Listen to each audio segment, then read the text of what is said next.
2001 সালে প্রতিষ্ঠা হয় বাহেরতলা আদর্শ মহাবিদ্যালয় নামের কলেজটি। প্রতিষ্ঠার প্রথম দিকে এলাকায় বেশ সাড়া ফেলেছিল প্রতিষ্ঠানটি।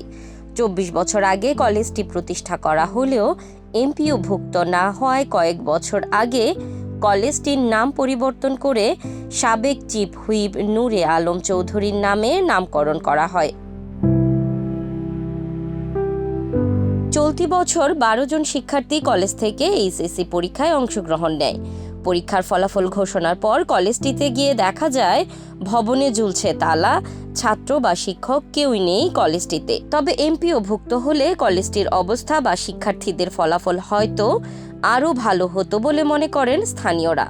আমাদের ব্যাচে 4 থেকে 5-6 জনের মতো আছে, আর আগের ব্যাচে 10-15 জন ছিল।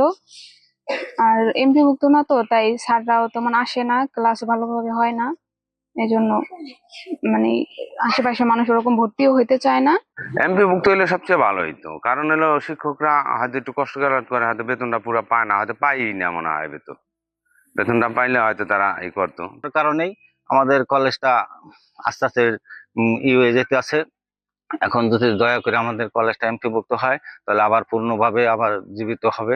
এখন আমরা এমপিভুক্ত হওয়ার জন্য জরুরিভাবে এই সরকারের কাছে দাবি জানাই। এক্সট্রিম মশার কয়েল প্ল্যান্ট ফাইবার দিয়ে তৈরি, ডেঙ্গু, চিকুনগুনিয়া বাহি সহ যে কোনো মশার বিরুদ্ধে দেয় এক্সট্রিম সুরক্ষা। কলেজটির অধ্যক্ষ মুস্তাফিজুর রহমান মুঠোফোনে জানান, দীর্ঘ 24 বছরেও এমপিওভুক্ত হয়নি। তবে তিনি এমপিওভুক্ত করার চেষ্টা চলমান রেখেছে বলে জানান। শিবচর উপজেলা প্রত্যন্ত অঞ্চলে কলেজটি অবস্থিত হওয়ায় এই এলাকার ছেলে মেয়েরা পড়ালেখায় অমনোযোগী।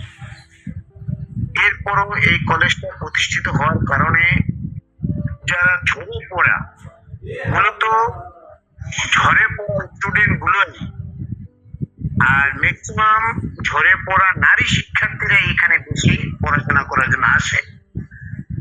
বর্তমান মোবাইল আসক্ত, পড়ালেখায় অমনোযোগী, বিভিন্ন সমস্যার কারণে এই বছরের রেজাল্টটা আমাদের খারাপ হয়। এদিকে শিক্ষা কর্মকর্তার সঙ্গে কথা বলে প্রয়োজনীয় পদক্ষেপ নেবেন বলে জানান শিবচর উপজেলা নির্বাহী কর্মকর্তা। 12 জন পরীক্ষার্থী ছিল, সবাই ফেল করেছে। এই বিষয়ে আমি মাধ্যমিক শিক্ষা অফিসারের সাথে কথা বলে এখন দেখা যাক আসলে কেন ফেল করেছে বা বিষয়টা কি আইনগত বা বিধিগত কি বিষয় আছে পর্যালোচনা করে দেখি আমরা কি করা যায়। 24 বছর পেরিয়ে গেলেও এমপিওভুক্ত হয়নি মাদারীপুর জেলার শিবচরের বাহেরতলা আদর্শ মহাবিদ্যালয় নামের কলেজটি। দোটানায় রয়েছে প্রতিষ্ঠানের সংশ্লিষ্টরা। এমত অবস্থায় শিক্ষকরা রয়েছেন অনিশ্চয়তায়, শিক্ষার্থীরা হারাচ্ছে পড়াশোনার আগ্রহ।